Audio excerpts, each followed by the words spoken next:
یہ پیغمبر جو ہم وقتاً فوقتاً بھیجتے رہے ہیں، ان میں سے ہم نے بعض کو بعض پر فضیلت دی ہے۔ بعض ایسے ہیں جن سے اللہ نے گفتگو کی، اور بعض کے دوسرے امور میں مرتبے بلند کیے۔ اور عیسیٰ ابن مریم کو ہم نے کھلی ہوئی نشانیاں عطا کی اور روح القدس سے ان کو مدد دی، اور اگر اللہ چاہتا تو ان سے پچھلے لوگ اپنے پاس کھلی نشانیاں آنے کے بعد آپس میں نہ لڑتے، لیکن انہوں نے اختلاف کیا تو ان میں سے بعض تو ایمان لے آئے اور بعض کافر ہی رہے۔ اور اگر اللہ چاہتا تو یہ لوگ باہم جنگ و قتال نہ کرتے، لیکن اللہ جو چاہتا ہے کرتا ہے۔ اے ایمان والو، جو مال ہم نے تم کو دیا ہے اس میں سے اس دن کے آنے سے پہلے پہلے خرچ کر لو جس میں نہ اعمال کا سودا ہو اور نہ دوستی اور سفارش ہو سکے، اور کفر کرنے والے لوگ ظالم ہیں۔ اللہ وہ معبود برحق ہے کہ اس کے سوا کوئی عبادت کے لائق نہیں، زندہ ہے، سب کو تھامنے والا، اسے نہ اونگ آتی ہے نہ نیند۔ جو کچھ آسمانوں میں اور جو کچھ زمین میں ہے سب اسی کا ہے۔ کون ہے کہ اس کی اجازت کے بغیر اس سے کسی کی سفارش کر سکے؟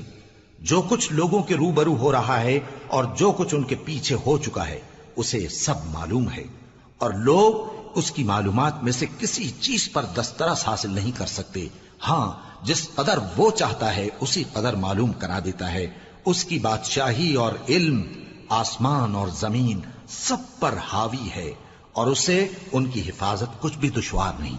وہ بڑا عالی رتبہ ہے، جلیل القدر ہے۔ دین اسلام میں کوئی زبردستی نہیں ہے،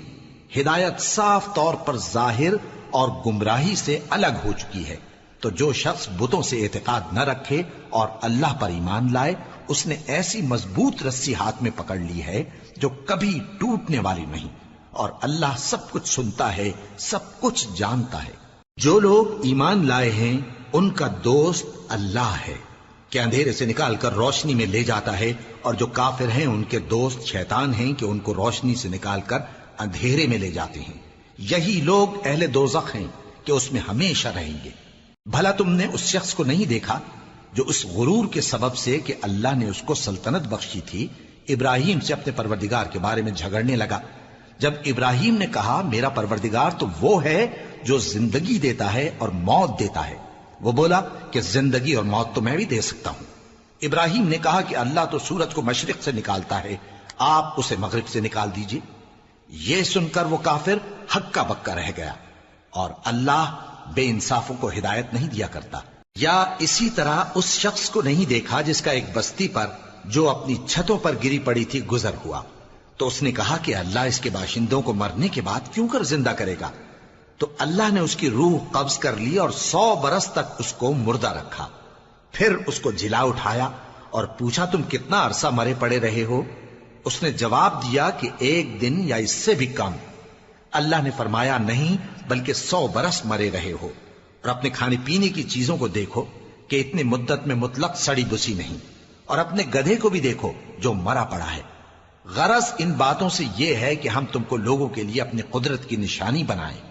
اور ہاں، گدھے کی ہڈیوں کو دیکھو کہ ہم ان کو کس طرح جوڑے دیتے اور ان پر کس طرح گوشت پوست چڑھائے دیتے ہیں۔ جب یہ واقعات اس کے مشاہدے میں آئے تو بول اٹھا کہ میں یقین کرتا ہوں کہ اللہ ہر چیز پر قادر ہے۔ اور جب ابراہیم نے اللہ سے عرض کیا کہ اے پروردگار مجھے دکھا کہ تو مردوں کو کیوں کر زندہ کرے گا، اللہ نے فرمایا کیا تم نے اس بات کا یقین نہیں کیا؟ انہوں نے کہا کیوں نہیں، لیکن میں دیکھنا اس لیے چاہتا ہوں کہ میرا دل اطمینان کامل حاصل کر لے۔ فرمایا کہ 4 پرندے لے لو، پھر ان کو اپنے سے ہلا لو اور ان کے ٹکڑے ٹکڑے کر دو، پھر ان کا ایک ایک ٹکڑا ہر ایک پہاڑ پر رکھ دو، پھر ان کو بلاؤ تو وہ تمہارے پاس دوڑتے چلے آئیں گے، اور جان رکھو کہ اللہ غالب ہے، صاحب حکمت ہے۔ جو لوگ اپنا مال اللہ کی راہ میں خرچ کرتے ہیں ان کے مال کی مثال اس دانے کی سی ہے جس سے 7 بالیں اگیں اور ہر ایک بال میں 100 دانے ہوں،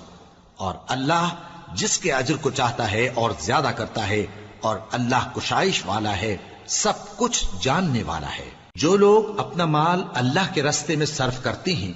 پھر اس کے بعد نہ اس خرچ کا کسی پر احسان رکھتے ہیں اور نہ کسی کو تکلیف دیتے ہیں، ان کا صلہ ان کے پروردگار کے پاس تیار ہے، اور قیامت کے روز نہ ان کو کچھ خوف ہوگا اور نہ وہ غمگین ہوں گے۔ جس خیرات کے دینے کے بعد لینے والے کو ایذا دی جائے اس سے تو نرم بات کہہ دینی اور درگزر کرنا بہتر ہے، اور اللہ بے نیاز ہے، بردبار ہے۔ مومنوں، اپنے صدقات و خیرات احسان رکھنے اور ایذا دینے سے اس شخص کی طرح برباد نہ کر دینا جو لوگوں کو دکھاوے کے لیے مال خرچ کرتا ہے اور اللہ اور روز آخر پر ایمان نہیں رکھتا، تو اس کے مال کی مثال اس چٹان کی سی ہے جس پر تھوڑی سی مٹی پڑی ہو اور اس پر زور کا مے برس کر اسے صاف کر ڈالے۔ اسی طرح یہ ریاکار لوگ اپنے اعمال کا کچھ بھی صلہ حاصل نہیں کر سکیں گے، اور اللہ ایسے ناشکروں کو ہدایت نہیں دیا کرتا۔ اور جو لوگ اللہ کی خوشنودی حاصل کرنے کے لیے اور خلوص نیت سے اپنا مال خرچ کرتے ہیں، ان کی مثال ایک باغ کی سی ہے جو اونچی جگہ پر واقع ہو، جب اس پر زور کا مے پڑے تو دگنا پھل لائے، پھر اگر مے نہ بھی پڑے تو خیر پھوار ہی صحیح، اور اللہ تمہارے کاموں کو دیکھ رہا ہے۔ بھلا تم میں کوئی یہ چاہتا ہے کہ اس کا کھجوروں اور انگوروں کا باغ ہو جس میں نہریں بہہ رہی ہوں اور اس میں اس کے لیے ہر قسم کے میوے موجود ہوں اور اسے بڑھاپا آ پکڑے اور اس کے ننھے ننھے بچے بھی ہوں، تو ناگہاں اس باغ پر آگ کا بھرا ہوا بگولا چلے، پس وہ جل جائے۔ اس طرح اللہ تم سے اپنی آیتیں کھول کھول کر بیان فرماتا ہے تاکہ تم سوچو اور سمجھو۔ مومنو، جو پاکیزہ اور عمدہ مال تم کماتے ہو اور جو چیزیں ہم تمہارے لیے زمین سے نکالتے ہیں ان میں سے اللہ کی راہ میں بھی خرچ کرو، اور بری اور ناپاک چیزیں دینے کا قصد نہ کرنا کہ اگر وہ چیزیں تمہیں دی جائیں تو بجز اس کے کہ لیتے وقت آنکھیں بند کر لو ان کو کبھی نہ لو، اور جان رکھو کہ اللہ بے نیاز ہے، خوبیوں والا ہے۔ شیطان تمہیں تنگ دستی کا خوف دلاتا اور بے حیائی کے کام کرنے کو کہتا ہے، اور اللہ تم سے اپنی بخشش اور رحمت کا وعدہ کرتا ہے، اور اللہ کشائش والا ہے، سب کچھ جاننے والا ہے۔ وہ جس کو چاہتا ہے دانائی بخشتا ہے، اور جس کو دانائی ملی بے شک اس کو بڑی نعمت ملی۔ اور نصیحت تو وہی لوگ قبول کرتے ہیں جو عقل مند ہیں، اور تم اللہ کی راہ میں جس طرح کا خرچ کرو یا کوئی نذر مانو اللہ اس کو جانتا ہے، اور ظالموں کا کوئی مددگار نہ ہوگا۔ اگر تم خیرات ظاہر کر کے دو تو وہ بھی خوب ہے، اور اگر پوشیدہ دو اور دو بھی ضرورت مندوں کو تو یہ تمہارے لیے بہتر ہے، اور اس طرح کا دینا تمہارے گناہوں کو بھی دور کرے گا، اور اللہ کو تمہارے سب کاموں کی خبر ہے۔ اے نبی صلی اللہ علیہ وآلہ وسلم، تم ان لوگوں کی ہدایت کے ذمہ دار نہیں ہو، بلکہ اللہ ہی جس کو چاہتا ہے ہدایت بخشتا ہے۔ اور مومنو، تم جو مال خرچ کرو گے تو اس کا فائدہ تم ہی کو ہے، اور تم تو جو خرچ کرو گے اللہ کی خوشنودی کے لیے کرو گے، اور جو مال تم خرچ کرو گے وہ تمہیں پورا پورا دے دیا جائے گا اور تمہارا کچھ نقصان نہیں کیا جائے گا۔ اور ہاں، تم جو خرچ کرو گے تو ان حاجت مندوں کے لیے جو اللہ کی راہ میں رکے بیٹھے ہیں اور ملک میں کسی طرف جانے کی طاقت نہیں رکھتے اور مانگنے سے آر رکھتے ہیں، یہاں تک کہ نہ مانگنے کی وجہ سے ناواقف شخص ان کو تونگر خیال کرتا ہے، اور تم قیافے سے ان کو صاف پہچان لو کہ حاجت مند ہیں، اور شرم کے سبب لوگوں سے منہ پھوڑ کر اور لپٹ کر نہیں مانگ سکتے۔ اور تم جو مال خرچ کرو گے کچھ شک نہیں کہ اللہ اس کو جانتا ہے۔ جو لوگ اپنا مال رات اور دن اور پوشیدہ اور ظاہر اللہ کی راہ میں خرچ کرتے رہتے ہیں، ان کا صلہ ان کے پروردگار کے پاس ہے، اور ان کو قیامت کے دن نہ کسی طرح کا خوف ہوگا اور نہ غم۔ جو لوگ سود کھاتے ہیں وہ قبروں سے اس طرح حواس باختہ اٹھیں گے جیسے کسی کو جن نے لپٹ کر دیوانہ بنا دیا ہو، یہ اس لیے کہ وہ کہتے ہیں کہ سودا بیچنا بھی تو نفع کے لحاظ سے ویسا ہی ہے جیسے سود لینا، حالانکہ سودے کو اللہ نے حلال کیا ہے اور سود کو حرام۔ تو جس شخص کے پاس اللہ کی نصیحت پہنچی اور وہ سود لینے سے باز آ گیا تو جو پہلے ہو چکا وہ اس کا، اور قیامت میں اس کا معاملہ اللہ کے سپرد، اور جو پھر لینے لگا تو ایسے لوگ دوزخی ہیں کہ ہمیشہ دوزخ میں جلتے رہیں گے۔ اللہ سود کو نابود یعنی بے برکت کرتا اور خیرات کی برکت کو بڑھاتا ہے، اور اللہ کسی ناشکر گناہگار کو دوست نہیں رکھتا۔ جو لوگ ایمان لائے اور نیک عمل کرتے اور نماز پڑھتے اور زکوٰۃ دیتے رہے، ان کو ان کے کاموں کا صلہ اللہ کے ہاں ملے گا، اور قیامت کے دن ان کو نہ کچھ خوف ہوگا اور نہ وہ غمناک ہوں گے۔ مومنو، اللہ سے ڈرو، اور اگر ایمان رکھتے ہو تو جتنا سود باقی رہ گیا ہے اس کو چھوڑ دو، پھر اگر ایسا نہ کرو گے تو تم اللہ اور اس کے رسول کی طرف سے اعلان جنگ سن لو،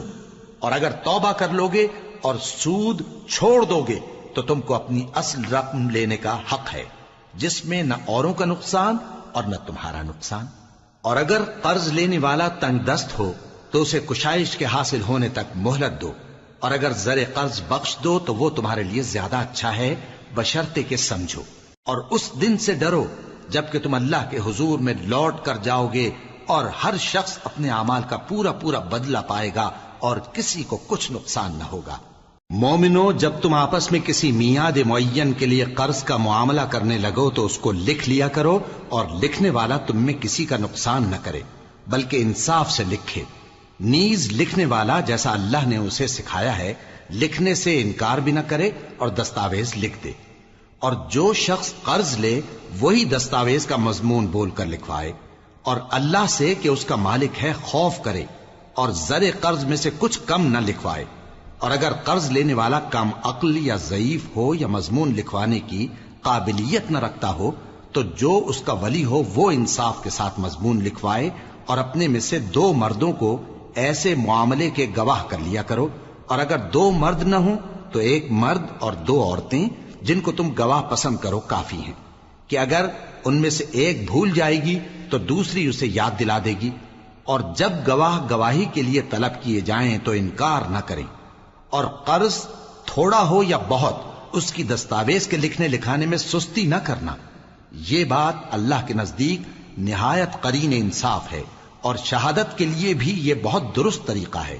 اس سے تم کو کسی طرح کا شک و شبہ بھی نہیں پڑے گا۔ ہاں، اگر سودا دست بدست ہو جو تم آپس میں لیتے دیتے ہو تو اگر ایسے معاملے کے دستاویز نہ لکھو تو تم پر کچھ گناہ نہیں۔ اور جب خرید و فروخت کیا کرو، مثلا زمین جائیداد کی، تو بھی گواہ کر لیا کرو، اور کاتب دستاویز اور گواہ معاملہ کرنے والوں کا کسی طرح کا نقصان نہ کریں۔ اگر تم لوگ ایسا کرو تو یہ تمہارے لیے گناہ کی بات ہے، اور اللہ سے ڈرو اور دیکھو کہ وہ تم کو کیسی مفید باتیں سکھاتا ہے، اور اللہ ہر چیز سے واقف ہے۔ اور اگر تم سفر پر ہو اور دستاویز لکھنے والا نہ مل سکے تو کوئی چیز رہن با قبضہ رکھ کر قرض لے لو، اور اگر تم میں سے کوئی دوسرے کو امین سمجھے یعنی رہن کے بغیر قرض دے دے تو امانت دار کو چاہیے کہ صاحب امانت کی امانت ادا کر دے، اور اللہ سے جو اس کا پروردگار ہے ڈرے، اور دیکھنا شہادت کو مت چھپانا، جو اس کو چھپائے گا وہ دل کا گناہگار ہوگا۔ اور اللہ تمہارے سب کاموں سے واقف ہے، جو کچھ آسمانوں میں اور جو کچھ زمین میں ہے سب اللہ ہی کا ہے۔ تم اپنے دلوں کی بات کو ظاہر کرو گے تو اور چھپاؤ گے تو اللہ تم سے اس کا حساب لے گا، پھر وہ جسے چاہے مغفرت کرے اور جسے چاہے عذاب دے، اور اللہ ہر چیز پر قادر ہے۔ رسول اللہ صلی اللہ علیہ وآلہ وسلم اس کتاب پر جو ان کے پروردگار کی طرف سے ان پر نازل ہوئی ایمان رکھتے ہیں، اور مومن بھی سب اللہ پر اور اس کے فرشتوں پر اور اس کی کتابوں پر اور اس کے پیغمبروں پر ایمان رکھتے ہیں، اور کہتے ہیں کہ ہم اس کے پیغمبروں سے کسی میں کچھ فرق نہیں کرتے، اور وہ اللہ سے عرض کرتے ہیں کہ ہم نے تیرا حکم سنا اور قبول کیا۔ اے پروردگار، ہم تیری بخشش مانگتے ہیں اور تیری ہی طرف لوٹ کر جانا ہے۔ اللہ کسی شخص کو اس کی طاقت سے زیادہ کا ذمہ دار نہیں بناتا۔ اچھے کام کرے گا تو اس کو ان کا فائدہ ملے گا، برے کرے گا تو اسے ان کا نقصان پہنچے گا۔ اے پروردگار، اگر ہم سے بھول یا چوک ہو گئی ہو تو ہم سے مواخذہ نہ کیجو۔ اے پروردگار، ہم پر ایسا بوجھ نہ ڈالیو جیسا تو نے ہم سے پہلے لوگوں پر ڈالا تھا۔ اے پروردگار، جتنا بوجھ اٹھانے کی ہم میں طاقت نہیں اتنا بوجھ ہم پر نہ رکھیو، اور اے پروردگار، ہمارے گناہوں سے درگزر کر اور ہمیں بخش دے اور ہم پر رحم فرما، تو ہی ہمارا مددگار ہے، سو ہم